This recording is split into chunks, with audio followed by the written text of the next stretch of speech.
அறிந்திருக்கின்றீ, சுற்றி சுற்றி சூழ்ந்திருக்கின்றீ. நான் அமர்வதும் நான் எழுவதும் நன்றாய் நீர் அறிந்திருக்கின்றீ.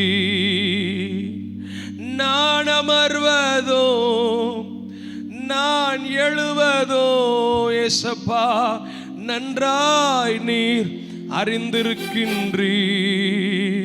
கைத்தட்டி பாடுவோம் என்னை காண்பவரே.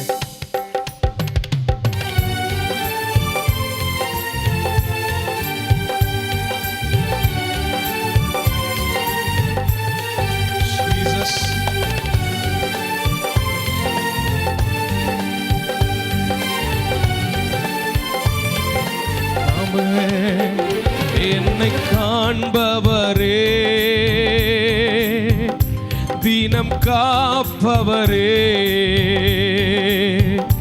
என்னை காண்பவரே, தினம் காப்பவரே, ஆராய்ந்து அறிந்திருக்கின்றீ, சுற்றி சுற்றி சூழ்ந்திருக்கின்றீ. ஆராய்ந்து அறிந்திருக்கின்றீ, சுற்றி சுற்றி சூழ்ந்திருக்கின்றீ. நான் அமர்வதும் நான் எழுவதோ நன்றாய் நீர் அறிந்திருக்கின்றீ. இசையா நான் அமர்வதோ நான் எழுவதோ எண்ணங்கள் ஏக்கங்கள் எல்லாம் எண்ணங்கள் ஏக்கங்கள் எல்லாம் எல்லாமே அறிந்திருக்கின்றீ. என் எண்ணங்கள் ஏக்கங்கள் ஓ எல்லாமே நடந்தாலும் நடந்தாலும் படுத்தாலும் அப்பா நீர் அறிந்திருக்கின்றீ. நடந்தாலும் படுத்தாலும் அப்பா நீர் அறிந்திருக்கின்றீ. நன்றி ராஜா, நன்றி ராஜா. எல்லாரும் வாய்களை திறந்து நன்றி ராஜா. இயேசு ராஜா என்னை காண்பவரே, தினம் காப்பவரே, என்னை ராஜா தினம் காப்பவரே. முன்னும் பின்னும் நெருக்கி நெருக்கி சுற்றி என்னை சூழ்ந்திருக்கின்றீ. முன்னும் பின்னும் ராஜா சுற்றி என்னை உம் திருக்கரத்தால் உம் திருக்கரத்தால் தினமும் என்னை பற்றி பிடித்திருக்கின்றீ. உம் திருக்கரத்தால் தினமும் என்னை பற்றி. நன்றி ராஜா என்று எல்லாரோ நன்றி ராஜா. இயேசு ராஜா நன்றி ராஜா. இயேசு ராஜா என்னை காண்பவரே, தினம் காப்பவரே, என்னை ராஜா தினம் காப்பவரே. கருவை உம் கண்கள் கண்டன, மறைவாய் வளர்வ கவனித்தீரே. கருவை உம் கண்கள் கண்டன, மறைவாய் வளர்வதை அதிசயமா பிரமிக்கத்தக்க பக்குவமாய் உருவாக்கினீ. என்னை அதிசயமாய் பக்குவமாய் உருவாக்கினீ. நன்றி ராஜா, நன்றி ராஜா. இயேசு ராஜா என்னை காண்பவரே, தீனம் காப்பவரே, என்னை காண்பவரே, தீனம் காப்பவரே. ஆராய்ந்து அறிந்திருக்கிறேன், ஆராய்ந்து சுற்றி சுற்றி சூழ்ந்திருக்கின்றீ, என்னை ஆராய்ந்து ஆமே சுற்றி சுற்றி சூழ்ந்திருக்கின்றீ. நான் அமர்வதோ நான் எழுவதோ நன்றாய் நீர் அறிந்திருக்கின்றீ. இயேசையா நான் அமர்வதோ நான் எழுவதோ நன்றாய் நீர் அறிந்திருக்கின்றீ. இயேசையா நான் அமர்வதோ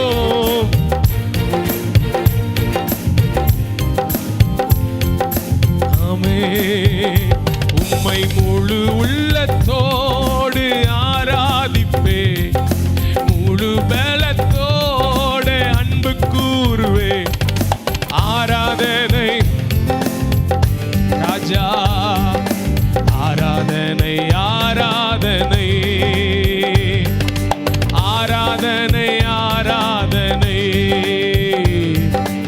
ஆராதனை. எபினேசரே எபினேசரே எபினேசரே, இதுவரையில் உதவி நீரே. எபினேசரே எபினேசரே, இதுவரையில் உதவி நீரே. இதுவரையில் உதவி நீரே. இதுவரையில் உம்மை முழு உள்ளத்தோடு முழு பலத்தோடு ஆராதனை ஆராதனை. சப்பாவுக்கு நல்ல சத்தத்தை உயர்த்தி 2 கரங்களை தட்டி ஆராதனை ஆராதனை ஆராதனை சொல்லுங்க. எல்ரோய் எல்ரோய் எல்ரோய், என்னை கண்டீரே நன்றி ஐயா. ராஜா ஏசையா நன்றி ஐயா, என்னை கண்டீரே நன்றி ஐயா, என்னை கண்டீரே. உம்மை முழு உள்ளத்தோடு முழு பலத்தோடு எங்கள் ஆராதனை ஆராதனை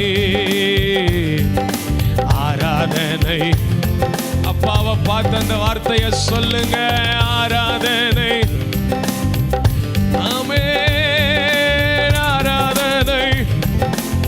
அன்பு கூறுவேன் அன்பு கூறுவேன் இன்னும் அதிகமா ஆராதிப்பே, இன்னும் ஆர்வமாய் அன்பு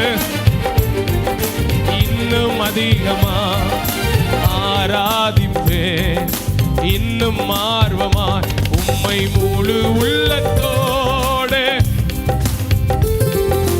முழு பலத்தோடு எங்கள் ஆராதனை ஆராதனை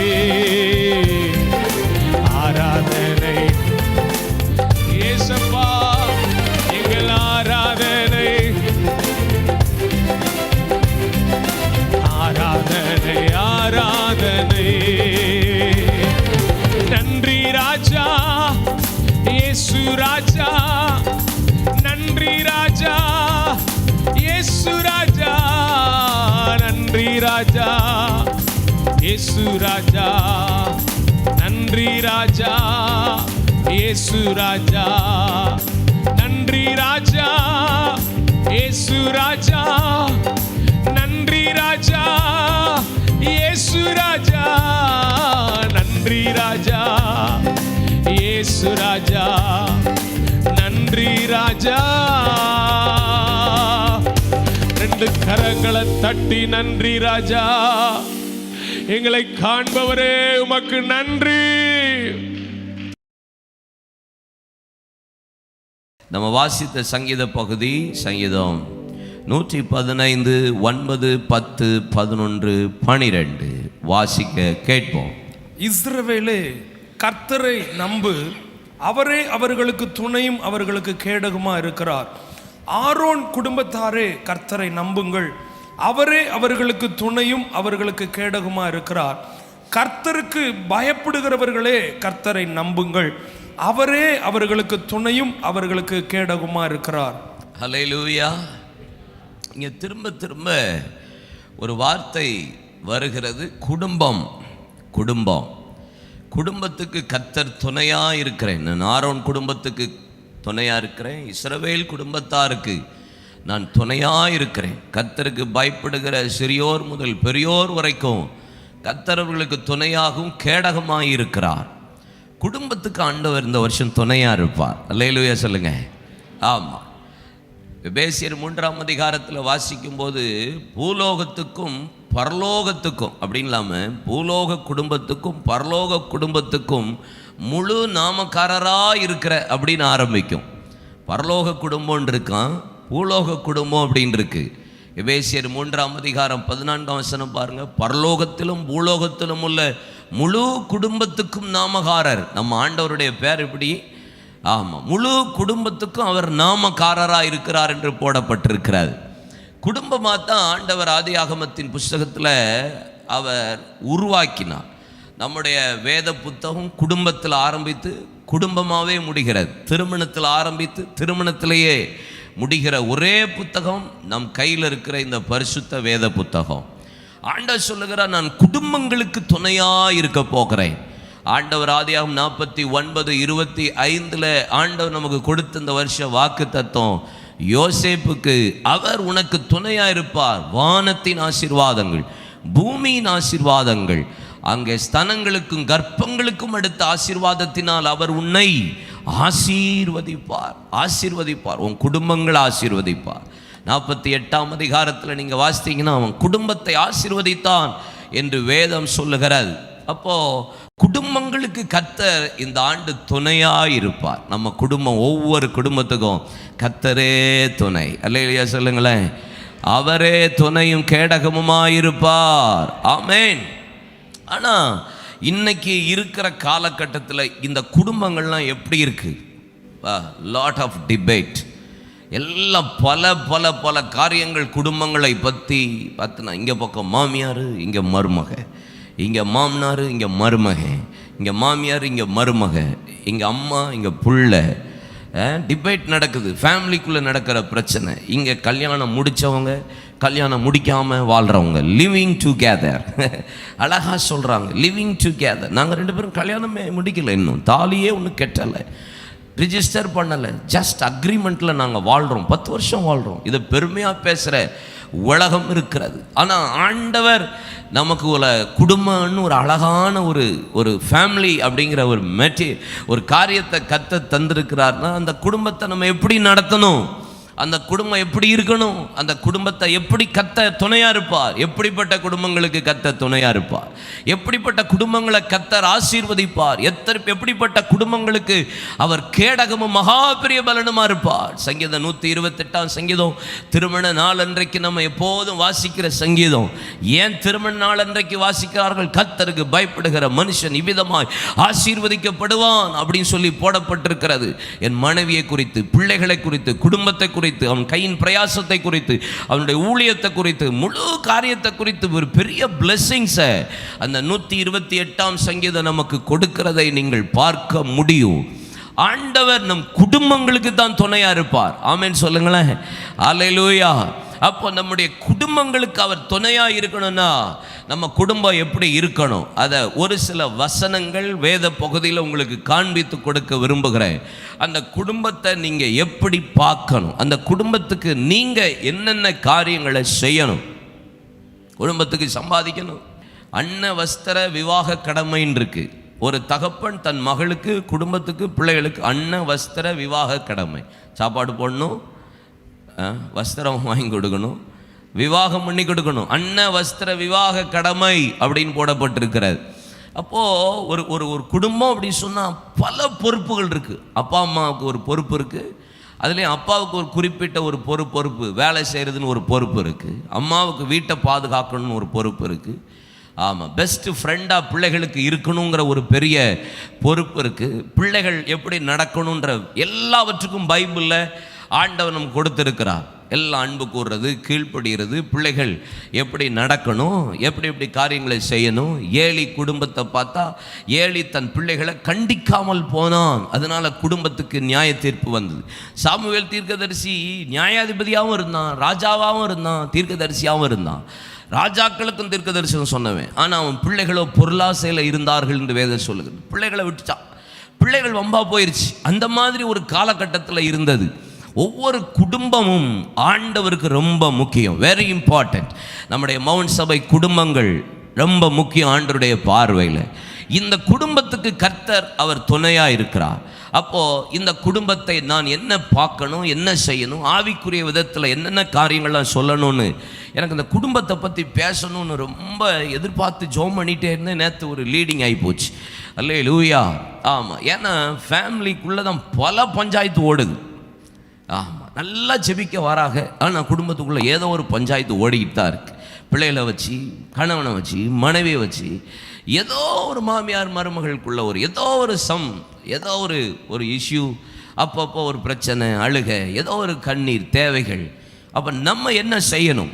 ஆதியாகமத்தின் புஸ்தகம் 18ஆம் அதிகாரம் 19ஆம் வசனத்தை வாசிக்க கேட்போம். ஆதியாகமம் 18:19. கர்த்தர் ஆபிரகாமுக்கு சொன்னதை நிறைவேற்றும்படிக்கு அவன் தன் பிள்ளைகளுக்கும் தனக்கு பின்வரும் தன் வீட்டாருக்கும் நீங்கள் நீதியும் நியாயத்தையும் செய்து கர்த்தருடைய வழிகளை காத்து நடவுங்கள் என்று கட்டளையிடுவான். அல்லேலூயா. ஆபிரகாமுக்கு ஆண்டவர் சொல்ற காரியம், ஆபிரகாமை பார்த்து பேசுறார். 18ஆம் அதிகாரம். மம்ரேன் சமபூமியில் பகலின் உஷ்ணமான வேளையில் கூடார வாசலில் உட்கார்ந்திருந்து தன் கண்களை ஏறெடுத்து பார்த்தபோது 3 புருஷர்கள் வரக்கண்டு எதிர்கண்டு போய் அவர்களுக்கு முன்பாக 3 படி மெல்லிய மாவை எடுத்து சமைத்து கொடுத்து அவர்களை ஆசீர்வதித்தான்.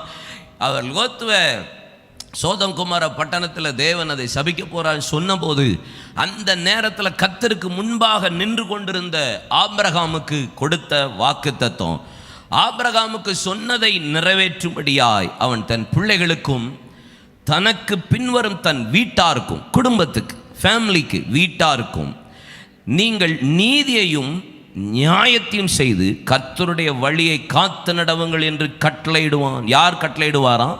ஆபிரகாம். அப்போ ஒரு வீட்டு தலைவன், ஒரு வீட்டு தலைவி, குடும்பத்தை பொறுப்பாக நடத்துகிறவர்கள் வீட்டாருக்கு நீதியையும் நியாயத்தையும் சொல்லி கொடுக்கணும். அதுக்கப்புறம் கர்த்தருடைய வழியில் அவர்களை நடத்த வேண்டும்.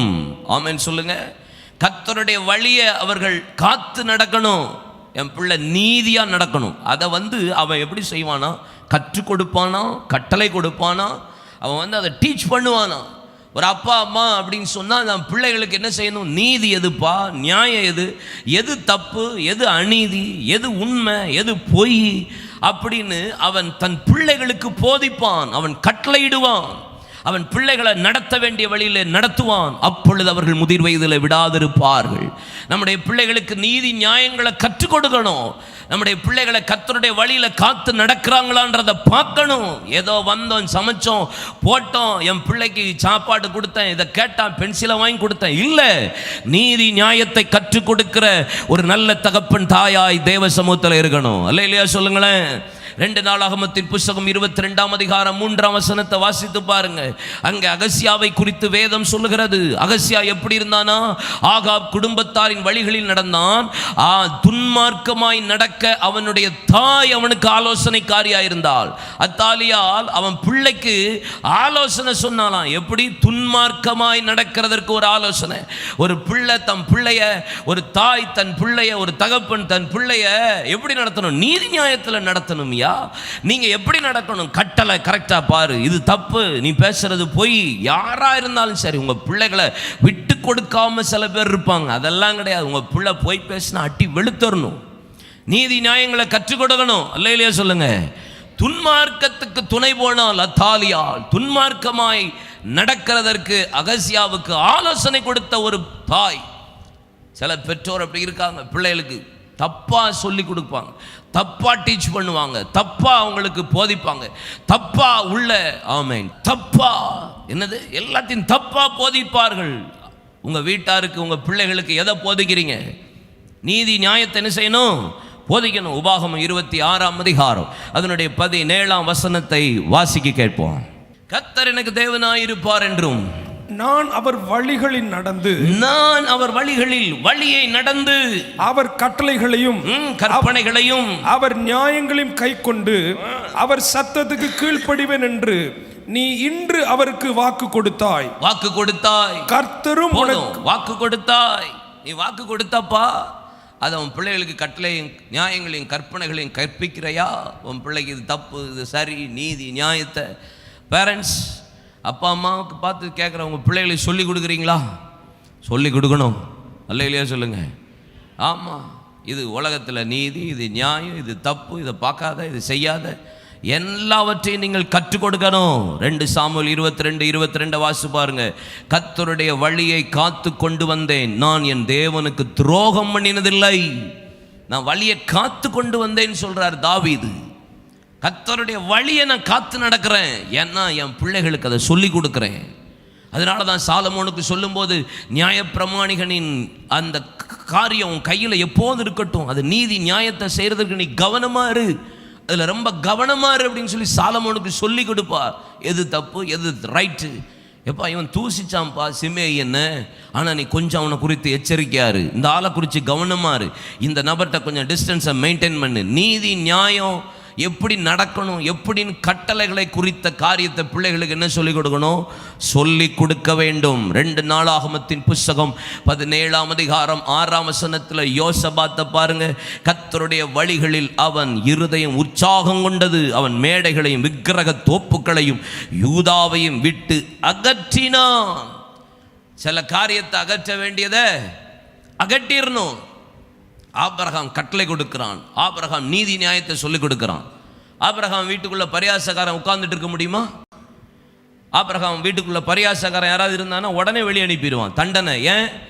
யார் பரியாசக்காரன்? இஸ்மவேல், ஆகார். வெளியே போ, கிளம்பு. பிள்ளைகளுக்கு சொல்லிக் கொடுக்கணும், பரியாசம் பண்ணக்கூடாது, யாரையும் கிண்டல் பண்ணக்கூடாது, யாரையும் கேலி பண்ணக்கூடாது, நீதி நியாயத்தை சொல்லி கொடுக்கணும். இது தப்புமா? ஆமா, இஸ்மவேல் ஆகாரையும் அவன் பிள்ளைகளையும் வீட்டை விட்டு வெளியே அனுப்பினான், கேத்தூராலையும் அவன் பிள்ளைகளையும் அனுப்பினான். மாம்சத்தில் கிரியை செய்கிற காரியம் நம்ம குடும்பத்துக்குள்ள வந்துச்சுன்னா மாம்சத்தின் கிரியை வெளியரங்கமாக இருக்கின்ற கலாத்தியரின் புஸ்தகம் 5ஆம் அதிகாரத்தில் சொல்லப்பட்ட அந்த எக்கச்சக்கமாக சொல்லியிருக்கிறாரு. மாம்சத்தின் கிரியைகள்லாம் வெளியரங்கமாக இருக்கிறது. ஆமாம், இச்சை, விரோதம், பகை, சண்டை, மூர்க்கம், பகை, விபச்சாரம், வேசித்தனம், களவு, கொலை, மார்க்கபேதம், பில்லி சூனியம், விரோதம், பகை, எல்லாவற்றையும் எதெல்லாம் நமக்குள்ள இருக்குதோ வீட்டுக்குள்ள வெளியே அனுப்பிடணும், சொல்லிக் கொடுக்கணும். ஆபிரகாம் தன் வீட்டாருக்கு அதை கட்டளை கொடுப்பான், கற்பனைகளை கற்றுக் கொடுப்பான். நீதி நியாயம் பிள்ளை இப்படி செய்ப்பா அப்படின்னு சொல்லிட்டு அதை செய்ய ஒப்பு கொடுங்க. யாக்கோபை குறித்து ஒரு வார்த்தை சொல்றேன் பாருங்க. ஆதியாகமம் 35:2. அப்பொழுது யாக்கோபு தன் வீட்டாரையும் தன்னோட கூட இருந்த மற்ற அனைவரையும் நோக்கி, உங்களிடத்தில் இருக்கிற அந்நிய தெய்வங்களை விலக்கி போட்டு உங்களை சுத்தம் பண்ணி கொண்டு உங்கள் வஸ்திரங்களை மாற்றுங்கள். ஆபிரகாம் தன் குடும்பத்தை கட்டளைகளின்படி வழிகளின்படி காத்து நடக்கிறதற்கு கட்டளை கொடுத்தான், நீதி நியாயங்களை கை கொள்ளுகிறதற்கு டீச் பண்ணான். இப்படி நடக்கணும்ப்பா, விசுவாசத்தில் இப்படி இருக்கணும் அப்படின்னு சொல்லி கரெக்ட் பண்ணான். யாக்கோபு எதை செஞ்சான்? தன் வீட்டாரை சுத்திகரிக்கிறதற்கு நடத்தினான். என் பிள்ளைகளே, கொஞ்சம் நீங்கள் பரிசுத்தமாக இருக்கணும், கரெக்டாக இருக்கணும். அந்நிய விக்கிரகங்களையும் தேவையில்லாத தேவனுக்கு பிரியமில்லாத காரியங்களையும் கழுத்தில் இருக்கிற காதில் இருக்கிற காதணி காப்புகள் எல்லாவற்றையும் கலத்தி அதை கருவாலி மரத்திற்கு கீழே புதைத்து போட்டான் என்று வேதம் சொல்லுகிறது. அதுக்கப்புறம் தான் ஆண்டவர் ஆபிரகாமுக்கு யாக்கோபுக்கு தரிசனமாகி இஸ்ரவேல் என்று ஆசீர்வதித்ததை நீங்கள் வேதத்தில் பார்க்க முடியும். 32ஆம் அதிகாரத்தில் இஸ்ரவேல், நீ யாக்கோபு அல்ல இஸ்ரவேல் ஆசீர்வதிச்சிருப்பார். ஆனால் என்னென்ன ஆசீர்வாதத்தெல்லாம் தரப்போகிறேன் என்பதை எங்கே சொல்லியிருப்பார் தெரியுமா? அவன் எப்போ வீட்டாரையும் குடும்பத்தையும் சுத்திகரித்தானோ அப்போ நீ இனி யாக்கோபு அல்ல இஸ்ரவேல் சொல்லி இஸ்ரவேலுக்கு உண்டான எல்லா ஆசீர்வாதங்களும் அந்த ஆதியாகமம் 35ஆம் அதிகாரத்தில் போடப்பட்டிருக்கிறத நீங்கள் பார்க்க முடியும். ஃபுல் பிளெஸிங்ஸ் அவர் சொல்லுவார். எப்படி ஆசீர்வதிக்க போகிறேன், என்னென்ன விதமாக நீ ஆசீர்வாதமாக இருப்ப, ராஜாக்களுக்கு உன் சந்ததியை ராஜாக்கள் எழும்புவார்கள் அப்படின்னு சொல்லி பல காரியத்தில் ஆசீர்வாதத்தை சொல்கிறத நீங்கள் பார்க்க முடியும். உங்கள் வீட்டாரை எப்படி செய்யணுமா? சுத்திகரிக்கணும். சொல்லுங்கள், சுத்திகரிக்கணும். பக்கத்தில் பார்த்து சொல்லுங்கள், வீட்டாரை சுத்திகரிக்கணும், பேரண்ட்ஸ் சுத்திகரிக்கணும். அல்லேலூயா சொல்லுங்கள். வேதம் சொல்லுகிறது, யோபு இந்த காரியத்தை யோபு 1ஆம் அதிகாரத்தில் 2ஆம் வசனத்தில் என் பிள்ளைகள் பேச்சிலேயோ நடக்கையிலையோ கிரியைகளிலேயோ ஏதாவது ஒரு பாவம் செஞ்சுருப்பாங்கன்னு சொல்லிட்டு காலையிலேயே 5ஆம் வசனத்தில் யோபு 1:5 காலையிலே எழும்பி அவங்களுக்காக பலி செலுத்துவான், சுத்திகரித்தான்.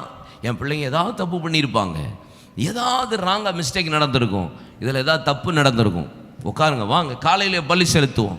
பிள்ளைகளை கூப்பிட்டு கேட்கணும், என்ன ஏது, சுத்திகரிக்கணும். செல்ஃபோன் கரெக்டாக வச்சுருக்கியா, கரெக்டாக பார்க்குறியா, என்ன செய்கிற, சுத்திகரிக்கணும். ஆமென் சொல்லுங்க. குடும்பத்தை சுத்திகரிக்கணும். வீட்டாரை சுத்திகரிக்கிறவன் தான் யாக்கோபு. மனைவி சொல்லணும், இதில் கரெக்ட் இல்லை, இதில் பர்ஃபெக்ட் இல்லை, பாவம் இருக்குது, அசுத்தம் இருக்குது, இதை வெளியே ஏற்றினாதான் கர்த்தர் நம்மை ஆசீர்வதிக்க முடியும், வாக்குத்தத்தத்தை சுதந்தரிக்க முடியும், மகிமையை பார்க்க முடியும், வல்லமை வெளிப்படணுமா, எழுப்புதல தேசத்தில் குடும்பங்களில் பார்க்கணுமா, உங்கள் குடும்பத்தை நீங்கள் சுத்திகரியுங்கள். ராகேல் தான் இந்த அசுத்தமான காரியத்தை உள்ளே கொண்டு வந்தா. யாக்கோபு ரொம்ப நேசித்து லவ் பண்ணவ தான் இந்த ராகேல். ஆனால் இவ தான் அதிகமாக பார்த்தீங்கன்னா இந்த சொரூபத்தை தூக்கி உள்ளே உட்கார வச்சுட்டு அப்பா அது கூட எழும்பாமல் உட்காந்துக்கிட்டே இருந்தவ தான் இந்த ராகேல். கடைசியில் பாருங்கள், வேதம் சொல்லுகிறது ஆதியாகமத்தின் புஸ்தகம் 35:19 ராகேல் மரித்து பெத்லகேம் என்னும் எப்ராத்தா ஊருக்கு போகிற வழியிலேயே அடக்கம் பண்ணப்பட்டார். சுத்தம் பண்ணாத ஒருத்தி, இந்த அசுத்தத்தை வீட்டுக்குள்ளே கொண்டு வந்த ஒருத்தி வழியிலேயே செத்துட்டா. சுதந்திரிக்க முடியல தேசத்தை, வாக்குத்தத்தத்தை பெற்றுக்கொள்ள முடியல. ஏன்? வீட்டாரை சுத்திகரிக்காமல் விட்டவ தன்னையும் சுத்திகரிக்காமல் விட்டுட்டா. அதனால தான் இப்படிப்பட்ட காரியங்கள். வேதம் சொல்லுகிறது, அவர்கள் 2 காரியங்களை சுத்திகரித்தார்களாம். ஒன்று விக்கிரக ஆராதனை, இன்னொன்று அவங்க வேதம் வஸ்திரத்தை சுத்திகரித்தார்கள். இன்னும் விக்கிரகங்களை எடுத்து தூர போட்டாங்க, இன்னொன்று வஸ்திரம். விக்கிரகம் என்பது பொருளாசை ஒரு விக்கிரகம், முரட்டாட்டம் ஒரு விக்கிரகம், எல்லாமே அவபக்தி ஒரு விக்கிரக ஆராதனை. வேதம் அப்படி தானே சொல்லுகிறது. கொலோசியர் 3ஆம் அதிகாரத்தை நீங்கள் வாசித்து பாருங்கள். பொருளாசையாகிய விக்கிரக ஆராதனை நமக்குள்ளே இருக்கக்கூடாது. என்னிலும் அதிகமாய் கணவனையாவது மனைவியாவது பிள்ளைகளாவது நேசிக்கிறவன் எனக்கு பாத்திரம் இல்லை, அது ஒரு விக்கிரக ஆராதனை. அதெல்லாம் ஒரு விக்கிரக ஆராதனை. ஏசப்பா படத்தை வீட்டில் வச்சுருந்தா அது ஒரு விக்கிரக ஆராதனை. அதை தொட்டு கும்பிட்டோம்னா அது விக்கிரக ஆராதனை. இல்லையா சொல்லுங்க. இதெல்லாம் நம்ம வீட்டை விட்டு என்ன செய்யணும்? அப்புறப்படுத்தணும். குடும்பத்தை சுத்திகரிக்கணும், வீட்டாரை சுத்திகரிக்கணும். அப்பந்தான் வாக்குத்தத்தம் பண்ணப்பட்ட தேசத்துக்கு போக முடியும். கர்த்தர் நம் குடும்பங்களுக்கு துணையாயிருப்பா. அல்லேலூயா சொல்லுவோம். அசுத்தமான காரியம், தீட்டான காரியம், ஒரு ஆகானுக்குள்ள சாபத்தீடு வந்துருச்சு. முழு குடும்பமும் பாருங்க, ஒரு பாபிலோன் வஸ்திரம் பொன்னையும் வெள்ளியும் எடுத்து கூடாரத்துக்குள்ள ஒளிச்சு வச்சு அந்நிய காரியம் உள்ள வரக்கூடாதுன்னு சொல்லியும் பாருங்க அது உள்ள வந்துச்சு. முழு குடும்பம் ஆகான் குடும்பத்தை அழைத்து கல்லறிந்து கொலை செய்தார்கள். அது கற்குவியலாய் நிறுத்தப்பட்டது. அதற்கு பின்பாக ஆயிலே கர்த்தர் ஜெயம் கொடுத்தார். ஒரு முழு குடும்பமே ஒரு சாபத்தீடான காரியத்தை தன் குடும்பத்துக்குள்ள வச்சு கொண்டதுனால குடும்பமே அழிந்து போனது. உங்க வீட்டை சுத்திகரிப்போம். நம்முடைய வீடுகள் சுத்தமாகட்டும். சத்தத்தை காணோம். 1 சாமுவேல் 7ஆம் அதிகாரம் 3ஆம் வசனத்தை பாருங்க. 1 சாமுவேல் 3:7. அப்பொழுது சாமுவேல் இஸ்ரவேல் குடும்பத்தார் யாவரையும் நோக்கி, நீங்கள் உங்கள் முழு இருதயத்தோடும் கர்த்தரிடத்தில் திரும்புவீர்களானால் அந்நிய தேவர்களையும் அஸ்தரோத்தையும் உங்கள் நடுவில் இருந்து விலக்கி உங்கள் இருதயத்தை கர்த்தருக்கு நேராக்கி அவர் ஒருவருக்கே ஆராதனை செய்யுங்கள், அப்பொழுது அவர் உங்களை பெலிஸ்தருடைய கைக்கு நீங்களாக்கி விடுவார் என்றான். 4 வசனம் வாசிக்கலாம். அப்பொழுது இஸ்ரவேல் புத்திரர் பாகால்களையும் அஸ்தரோத்துக்களையும் விட்டு விலகி கர்த்தர் ஒருவருக்கே ஆராதனை செய்தார்கள். நமக்கு தொழில் விக்கிரகமா மாறிடக்கூடாது, வேலை விக்கிரகமா மாறிடக்கூடாது, தேவையில்லாத காரியங்கள் நம்முடைய குடும்பங்களுக்குள்ள விக்கிரகமாக வந்து உட்கார்ந்துடக்கூடாது. எல்லாத்தையும் அகற்றி விட்ட போது அவர்கள் கர்த்தருக்கு ஆராதனை செய்தார்கள். குடும்பத்தை கர்த்தர் பரிசுத்தப்படுத்தினா. நம்முடைய குடும்பங்கள் பரிசுத்தமாக இருக்கணும். சகரியா 3ஆம் அதிகாரம் 4ஆம் வசனத்தில் ஆசாரியனாகிய யோசுவாவை குறித்து வேதம் சொல்லுகிறது, அவன் அழுக்கு வஸ்திரம் தரித்திருந்தபடியால் பிசாசு அவனை வஞ்சித்து குற்றம் சாட்டினார். ஆனால் கர்த்தரோ அவனை கடிந்து கொண்டார், விடலை. என் வஸ்திரம் சுத்தம் இல்லைன்னு சொல்லிட்டு உடனே அவனுக்கு அழுக்கு வஸ்திரத்தை களைந்து புது வஸ்திரத்தை மாற்றி பாகையை கொடுத்து பாதரட்சியை கொடுத்து நீண்ட நாள் இருக்கிற பிரச்சனையை ஒரே நாளில் கர்த்தர் மாற்றினார். ஆமென் சொல்லுங்க. அல்லேலூயா. நம்முடைய வாழ்க்கை, நம்முடைய குடும்பம், நம்முடைய பிள்ளைகள், நம்ம வீட்டில் இருக்கிற பொருள் கூட அடிக்கடி நான் சொல்லுவேன்ல, எஸ்ரா 8:21 எங்களுக்காகவும் எங்கள் பொருட்களுக்காகவும் எங்கள் குடும்பங்களுக்காகவும் நாங்கள் செவ்வையான வழியை தேடும்படி நாங்கள் ஆவா நதி அண்டையில் உபவாசத்தை குறிவித்தோம். Family very important. நீங்கள் எங்கேயாவது ஓட்டையை பார்த்தீங்கன்னா பிரதர் சிஸ்டர் தயவுசெய்து கையெடுத்து சொல்கிறேன், மவுண்ட் சபையில் எங்கேயாவது குழப்பம் வந்தது விசாசு தூக்கிடுவான். வாக்கு தத்தத்தை சுதந்திரிக்க முடியாது. வழியிலேயே போயிட்டு அந்த குடும்பம் வழியிலேயே புதைக்கப்பட்டால் சுதந்திரிக்க முடியல. கர்த்தர்களுக்கு துணையாக இருக்க முடியல. கர்த்தர் நமக்கு துணையாக இருக்கணுமா? நம் வீட்டாரை சுத்திகரிக்கணும். ஆபிரகாம் கர்த்தருடைய வழியை காத்து நடக்கிறதற்கு கற்றுக் கொடுத்தான். நீதி நியாயங்களை தன்னுடைய சந்ததிக்கு கற்றுக் கொடுத்தான். ஆனால் யாக்கோபு தன் வீட்டாரை சுத்திகரித்தான். அல்லேலூயா. ஆரோனை குறித்து வேதம் என்ன சொல்லுகிறது?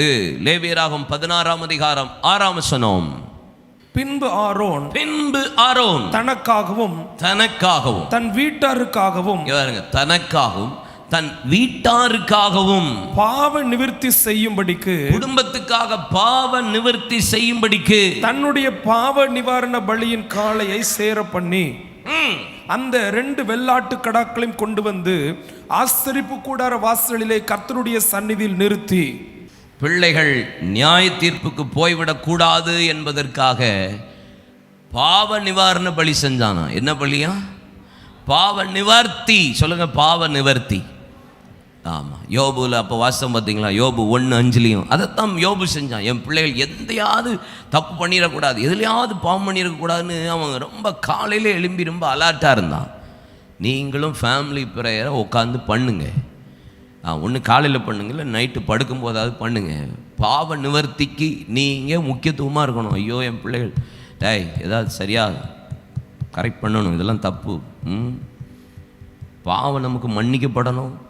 பாவத்தோட பெட்டுக்கு போயிடக்கூடாது. அசுத்தத்தோட கர்த்தருக்கு பிரியமில்லாத காரியத்தோடு தூங்க போயிடக்கூடாது.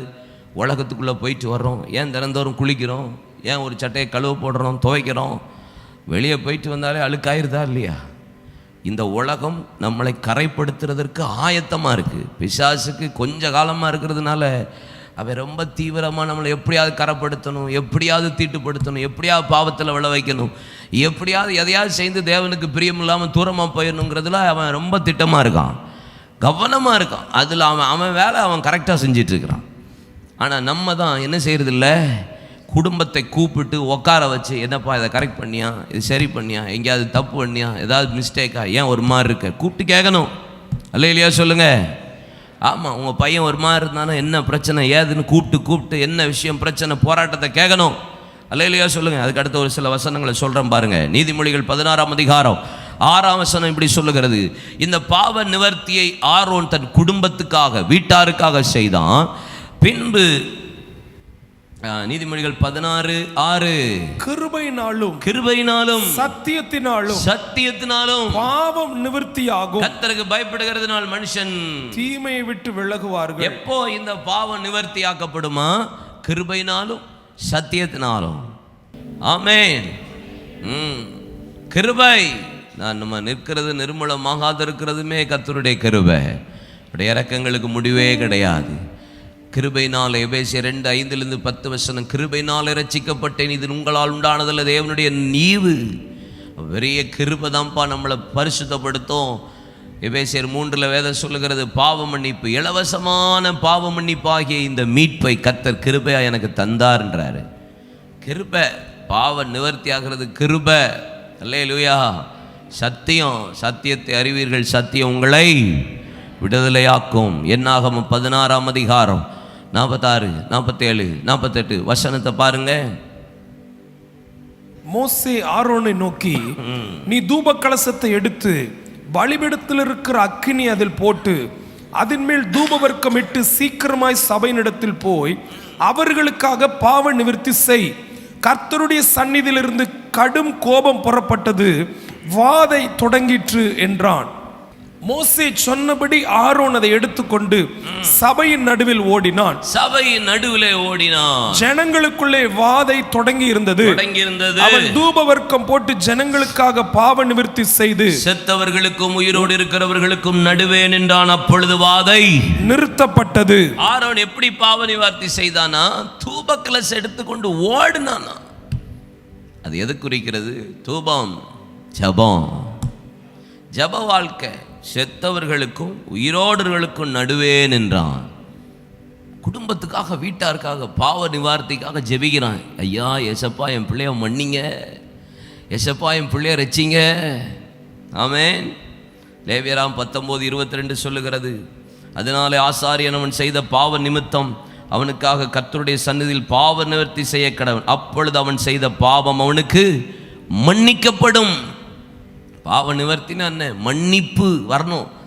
ஒரு பிள்ளை துன்மார்க்கமாக இருக்கானா, வீட்டில் குடிச்சிட்டு அலையிறான்னா, ஒரு கணவன் ரட்சிக்கப்படாமல் துன்மார்க்கம் நிற்கணும், நடுவே நிற்கணும். ஜபமே பண்ணுறதில்ல, ஜப குறிப்பு மட்டும்தான் எழுதி கொடுக்கறது. என் கணவனுக்கு இப்படி இப்படி, என் மனைவி இப்படி, என் பிள்ளை இப்படி. ஜபம், நடுவே நில்லுங்கள், கர்த்தர் மன்னிப்பா. உங்கள் பிள்ளைகளை கர்த்தர் ரட்சிப்பார். கை தட்டுங்க பார்க்கலாம். அல்லேலூயா. நிற்கணும். ஆமென். யாராவது ஒரு ஆள் குடும்பத்தில் ஒரு ஆள் நிற்கணும். ஆண்டவரேன்னு நிற்கணும். பிள்ளைகளுக்காக, வீட்டாருக்காக அவன் பாவ நிவர்த்தி செய்யும்படி மரித்தவர்களுக்கு உயிரோடு இருக்கிறவர்களுக்கு நடுவே நின்றான். ஓடி தூப கலசத்தை கொண்டு போனான். ஜெபிக்கிறதுல பிள்ளைக்காக எத்தனை பேர் ஜெபம் பண்ணுறீங்க? இயேசுவே என் பிள்ளையை ஆசீர்வதியும். அப்படியா? இயேசுவே என் பிள்ளையை படிக்க வையும், என் பிள்ளையை பெரிய ஆளாக்கும். இல்லை, நிவர்த்தி. என் பிள்ளை எதுலேயுமே தப்பு பண்ணிடக்கூடாது. ஆண்டவர் எதுலேயுமே என் பிள்ளை விழுந்துடக்கூடாது. லவ் ஆஃபயரில் விழுந்துடக்கூடாது. கண் நிச்சயில் விழுந்துடக்கூடாது. பாவத்தில் விழுந்துடக்கூடாது. நீ எல்லாம் எல்லாம் லவ் லவ் லவ் லொல்லுன்னு குழச்சிட்டு தான் இதுக்கு தோத்தம். எங்கேயாவது எவன்ட்டையாவது மாட்டி முழிச்சிக்கிட்டு கடைசியில் சை பிள்ளையில வளர்க்கணும். ஆமென் சொல்லுங்க. ஒழுங்கா அல்லேலூயா சொல்லுங்க. திமிர்வாதக்காரனா ஒருத்தனை இயேசுவினிடத்தில் கொண்டு வந்தார்கள். மத்தேயு 9:2 அவர் சொன்னார், உன் பாவம் மன்னிக்கப்பட்டது அப்படின்னாரு. பாவ நிவர்த்தினா மன்னிப்பு. நமக்கு மன்னிப்பு இருக்கா? எத்தனை பேருக்கு இந்த இடத்துல பாவம் மன்னிப்பு நிச்சயம் இருக்குது? கை வைத்துங்க. நான் பாவம் மன்னிக்கப்பட்ட நிச்சயம் எத்தனை பேருக்கு இருக்கு? கை வைத்துங்க. பாதி பேர் சந்தேகத்தோடையே தான் இருக்கீங்க. தோத்திரம். மன்னிப்பு இருக்கணும். பாவம் நிவர்த்தி, பாவ மன்னிப்பு நமக்கு உண்டாகணும். சொல்லுங்க. ஆபிரகாம் கர்த்தருடைய வழியை காத்து நடக்க தன் வீட்டுக்கு கற்றுக் கொடுத்தான். யாக்கோபு தன் வீட்டாரை சுத்திகரிக்கிறதற்கு பிரயாசப்பட்டான். ஆரோன் தன் குடும்பத்துக்கு, வீட்டாருக்கு பாவ நிவர்த்தி பண்றதுக்காக ஜெபம் பண்ணினான். நீங்களும் நான் உங்க பிள்ளைகளுக்கு, குடும்பத்துக்கு, கணவனுக்கு, மனைவிக்கு என்ன செய்யணும்? சொல்லுங்க சத்தமா. உயிரோடு இருக்கிறவர்களுக்கும் மரித்தவர்களுக்கும் நடுவே நின்றான். ஓடி தூப கலசத்தை எடுத்துக்கொண்டு போனான். தாவீது என்ன செஞ்சான்? 1 நாளாகமம் 16:43 பின்பு ஜனங்கள் எல்லாரும் அவரவர் தங்கள் வீட்டிற்கு போனார்கள். அவரவர் தங்கள் வீட்டுக்கு போனாங்களாம். தாவீதும் தன் வீட்டாரை ஆசீர்வதிக்க திரும்பினான். வீட்டாரை என்ன செய்யணுமா? என் புருஷனை ஆசீர்வதிக்கிறாண்டவரே, என் தேசத்தில் என் புருஷன் ஆசீர்வாதமாக இருக்கட்டும், என் பிள்ளைகளை ஆசீர்வதிக்கிறாண்டவரே, என் மனைவியை நான் ஆசீர்வதிக்கிறேன். சிலெல்லாம் பார்த்தா நம்மளை பார்த்து சொல்லணும். அப்படி சொல்லும்போது அதை நீங்கள் நல்லா இருப்பீங்க, கர்த்தர் உங்களை ஆசீர்வதிப்பார். அப்படி சொல்லணும். நீங்கள் உங்களை பார்த்தா அந்த ஆள் இந்த கதவை திறக்கிறதுக்குள்ள அந்த கதவை வந்து ஓடிடக்கூடாது. சொல்லுங்கள், உங்களை பார்த்து வந்து தோத்துறோம் சிஸ்டர், நீங்கள் சொல்கிற வார்த்தைக்காக அவங்க வெயிட் பண்ணணும். நல்லா இருப்பப்பா அப்படி சொல்லிட்டா போதும். இந்த இது இது இது இது ஏங்க இதை கேட்குறதுக்கு எத்தனை பேர் ஏக்கமாக இருக்காங்க தெரியுமா? நீ நல்லா இருப்ப, கர்த்தர் உன்னை ஆசீர்வதிப்பார். இதை கேட்குறதுக்கே பல பேர் இருக்காங்க. சில சபையில் வந்து மரணதா அப்படிங்கிறாங்க. எப்படி சில சபையில் எப்படி சொல்கிறாங்க? மரணதா, இயேசுவே சீக்கிரம் மாறும். நம்ம பிரைஸ் லார்ட் பிரதர் அப்படி சொல்கிறோன்னு தேவனுக்கே மைமை. ஹல்லேலூயா. ஆமென். நம்ம வாழ்த்தணும், நம்ம பிள்ளைகளை ஆசீர்வதிக்கணும். ஈசாக்கு ஆசீர்வதித்தான் பிள்ளைகளை. யாக்கோபு 49ஆம் அதிகாரத்தில் எல்லா பிள்ளைகளையும் ஆசீர்வதிக்கிறான். 48ஆம் அதிகாரத்தில் பேர பிள்ளைகளை இப்ராஹிம் மனாசேவா ப்ளஸ் பண்ணுறான். ரூத் 2ஆம் அதிகாரம் 4ஆம் வசனத்தை பாருங்களேன், எனக்கு ரொம்ப பிடிச்சிருந்துச்சி. ரூத் 2.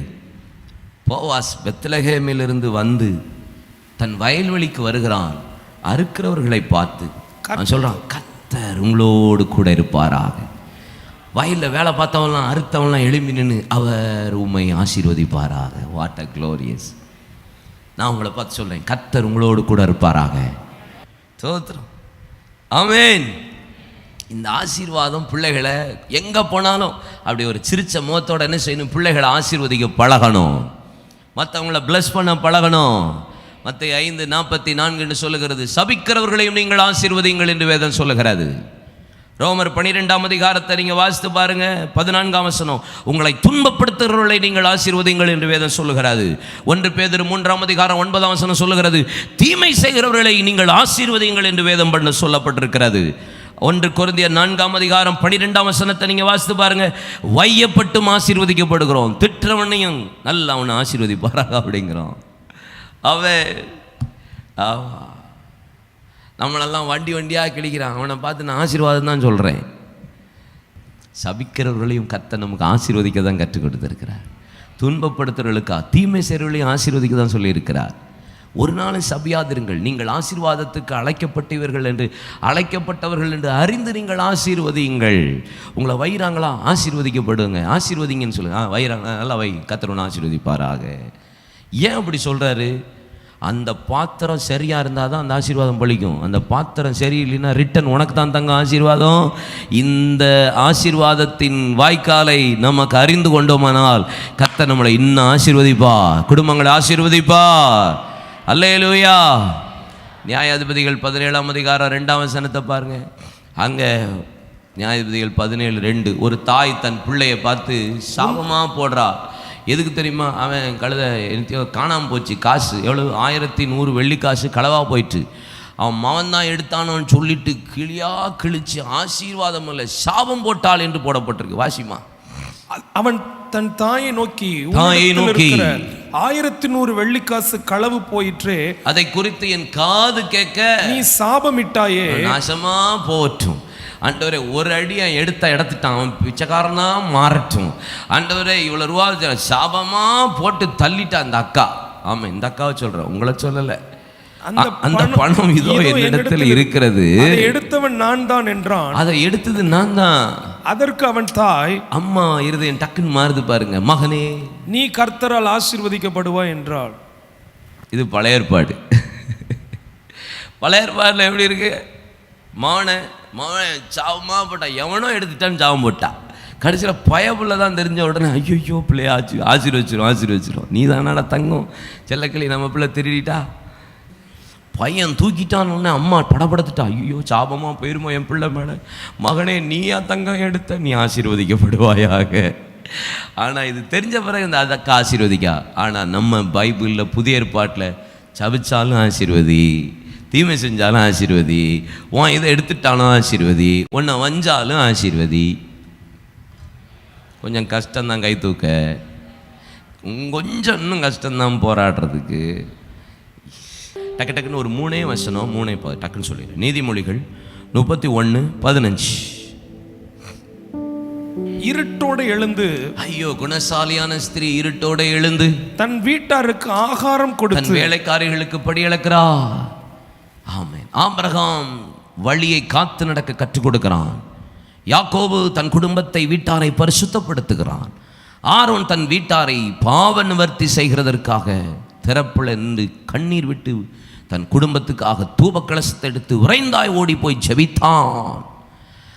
ஈசாக்கு, யாக்கோபு, தாவீது தன் வீட்டாரை ஆசீர்வதித்தான். இங்கே ஒரு குணசாலியான ஸ்திரீ தன் வீட்டாருக்கு சாப்பாடு கொடுப்பாள். ஜொமேட்டோல ஃபோன் பண்ணி சொல்ல மாட்டாள்.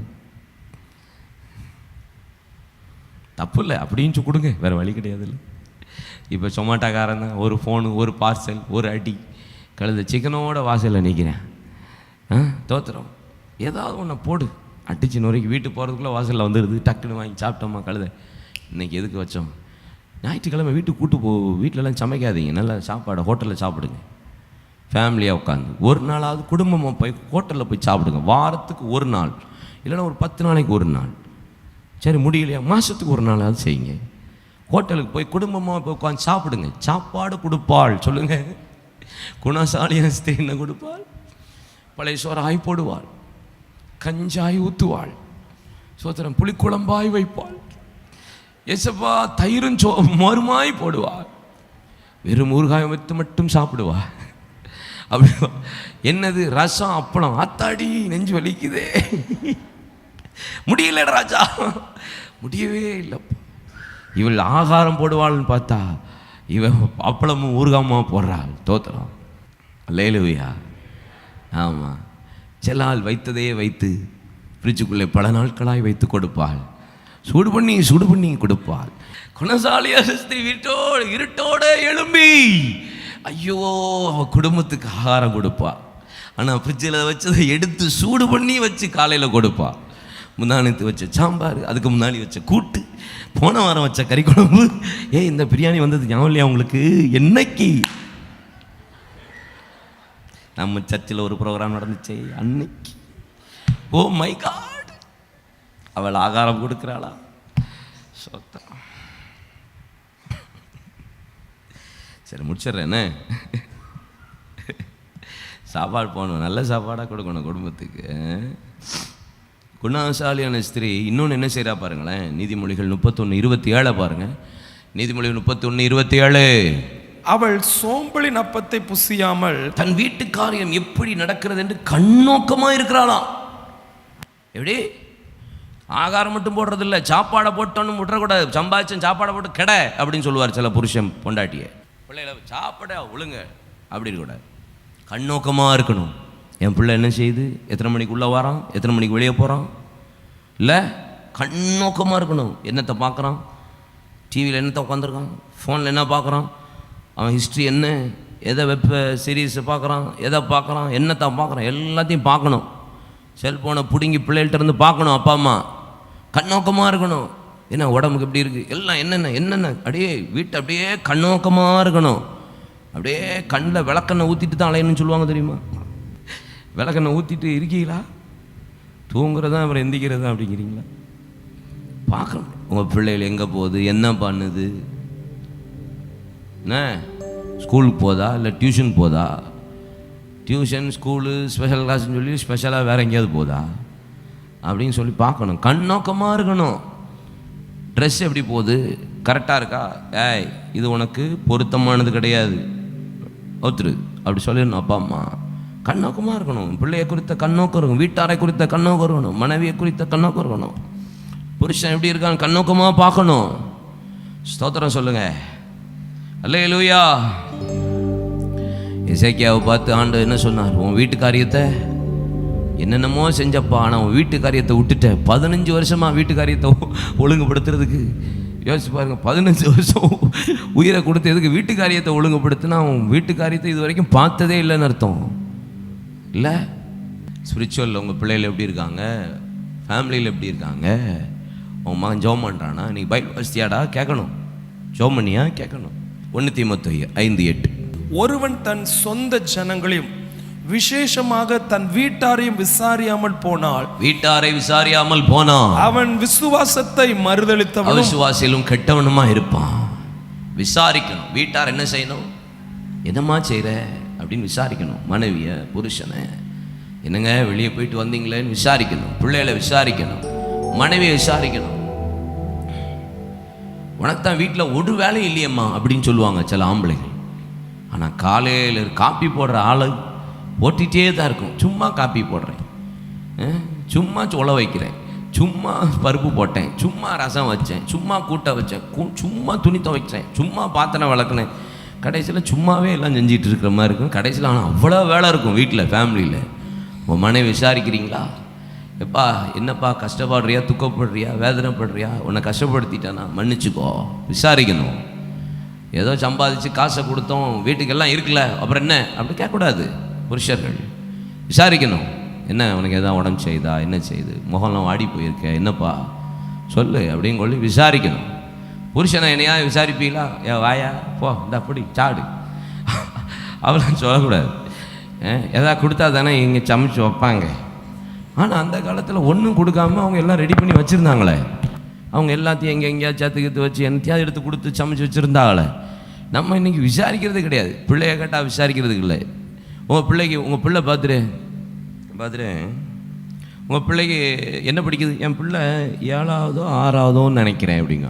கடுத்து உன் பிள்ளை படிக்கிறதே உனக்கு தெரியலன்னா நீ எதுக்கு அப்பா இருந்து? சில அப்பா அம்மார்கள் அப்படி இருக்காங்கல்ல, என் பிள்ளை அப்படின்னு.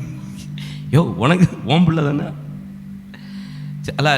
சிலாலு வீட்டுக்கு உங்கள் கல்யாண நாள் எப்போ அப்படின்னு கேட்டால் சொல்லுவாங்களே பாருங்க, அது செப்டம்பர்லேயோ அக்டோபர்லேயோ நடந்ததுன்னு நினைக்கிறேன் அப்படிம்பாங்க. அடா பாவிகளா, இல்லை உனக்கு தானே கல்யாணம் நடந்துச்சு, உங்களுக்கு தானே கல்யாணம் நடந்துச்சு. கல்யாண நாளையே மறந்து போகிற சில குரூப்புகள்லாம் இருக்குது. விசாரிக்கணும். ஆமேன். வீட்டுக்காரிக்கு திடீர்னு சர்ப்ரைஸை கொடுக்கணும். மனைவிக்கு சர்ப்ரைஸ், புருஷனுக்கு சர்ப்ரைஸ், பிள்ளைகளுக்கு சர்ப்ரைஸ் கொடுக்கணும். ஆமேன். இயேசு 1 பேதுரு 5:7 சொல்லுகிறது, அவர் உங்களை விசாரிக்கிறவரான முடியும். இயேசு விசாரிக்கிறவர், நம்மளை விசாரிக்கணும். மத்த 25:42-45 வாசித்து பாருங்க. நான் பசியாக இருந்தேன், வியாதியாக இருந்தேன், நான் வேதனையோடு இருந்தேன், அஸ்திரம் இல்லாமல் இருந்தேன். யார் என்ன விசாரித்தா? விசாரிக்கல. நீங்கள் இந்த சிறியில் ஒருவனுக்கு எதை செய்கிறீர்களோ அதை எனக்கு செய்தீர்கள். விசாரிங்க. கஷ்டப்பட்டவங்களை விசாரிங்க. நம்ம சபையில் வந்தோமா, போனோமா, செருப்பை போட்டோமா, பைக் எடுத்தோமா, பாஞ்சமான்னு போயிடப்படாது. ஏக்கா நீங்கள் எங்கக்கா வாரீங்க? என்னக்கா இன்றைக்கி ஒரு மாதிரி சோகமாக இருக்கீங்க, என்ன பிரச்சனை உங்களுக்கு? விசாரிங்க. என்னண்ணே ஒரு மாதிரி இருக்கீங்க? அண்ணன் தான் தாடியோட இல்லைவார், நீங்கள் ஏன் தாடியோட இல்லைங்க கேட்கணும். அவர் தான் தாடிக்காரர், உங்களுக்கு என்ன தாடி பிரச்சனை அப்படின்னு கேட்கணும். அவர் டை அடிக்காமல் இருக்கார், நீங்கள் அடிக்காமல் இருக்கக்கூடாது, நீங்கள் அடிக்கணும். அப்படி சொல்லி உற்சாகப்படுத்தணும், விசாரிக்கணும். ஆமென் சொல்லுங்க. நெகேமியா 1:2 நெகேமியா பாபிலோனிலிருந்து சிறைப்பட்டு எருசலேமில் வந்தவர்கள் பாபிலோனுக்கு திரும்பி வராங்க. அவர்களை விசாரித்தான் என்று வேதம் சொல்லுகிறது. ஜனங்களை பார்த்து என்னப்பா கஷ்டப்பட்டீங்க, என்ன கஷ்டீங்க, ஏன் பாடுபட்டீங்க, என்ன போராட்டம்? விசாரித்தான். என்ன நடக்குது அங்க அப்படின்னு விசாரித்தான். நெகேமியா 4:10 மாத்திரம் வாசிமா. என்னை விசாரிப்பதற்கு நீங்கள் இப்பொழுது மறுபடியும் மனம் மலர்ந்தபடியினால் கர்த்தருக்குள் மிகவும் சந்தோஷப்பட்டேன். எதனால சந்தோஷம் வந்துச்சா? என்னை நீங்கள் மறுபடியும் விசாரிக்கிறதுக்கு மனம் மலர்ந்தபடினால். விசாரிக்கணும். சர்ச்சுக்கு வர்ற நேரம்லாம் விசாரிக்கணும். வாங்க பிரதர், எப்படி இருக்கீங்க பிரதர், கம்பெனி எப்படி இருக்கு பிரதர். சிலருக்கு மறதி இருக்கும், சிலர் மறந்துடுவோம். ஞாபகம் இருக்கிற வரைக்கும் கேட்கணும், எதையாவது விசாரிச்சிடணும். நல்லா போதா, நல்லா இருக்கீங்களா, எப்படி இருக்கீங்க, ஜபஜீவி எப்படி இருக்கு, சர்ச்சுக்கு வாங்க, ஃபெல்லோஷிப்பில் இருங்க, விசாரிங்க. ஞாயிற்றுக்கிழமை முடியுது அதோட போயிடாதீங்க. திங்கக்கிழமை வாங்க சர்ச்சில். திங்கக்கிழமை நைட்டு ப்ரேயர் நடக்குது பட்டணத்தை சுற்றி. செவ்வாய்க்கிழமை ஃபேமிலி ப்ரேயர் நடக்குது. நைட்டு இங்கே ஜாமக்கார ஜபம் ஆண்கள் ஜெபிக்கிறாங்க. எப்படி பிரதர் வரீங்களா பிரதர்? ஜாமக்கார ஜபம் பண்ணுறவங்க விசாரிங்க, வாங்க பிரதர் ஜெபிக்கலாம். தொடர்ந்து ஜெபிச்சா நல்லாயிருக்கும் பிரதர், ஃபெல்லோஷிப்பில் இருந்தால் நல்லாயிருக்கும். விசாரிங்க, எழும்புங்க, தேவசமத்தில் ஜெபிப்போம். அவர் நம்மை விசாரிக்கிறவரானபடியா. வீட்டாரை விசாரிக்கணும், குடும்பத்தை விசாரிக்கணும், மனைவியை விசாரிக்கணும், கண்ணோக்கமாக இருக்கணும்.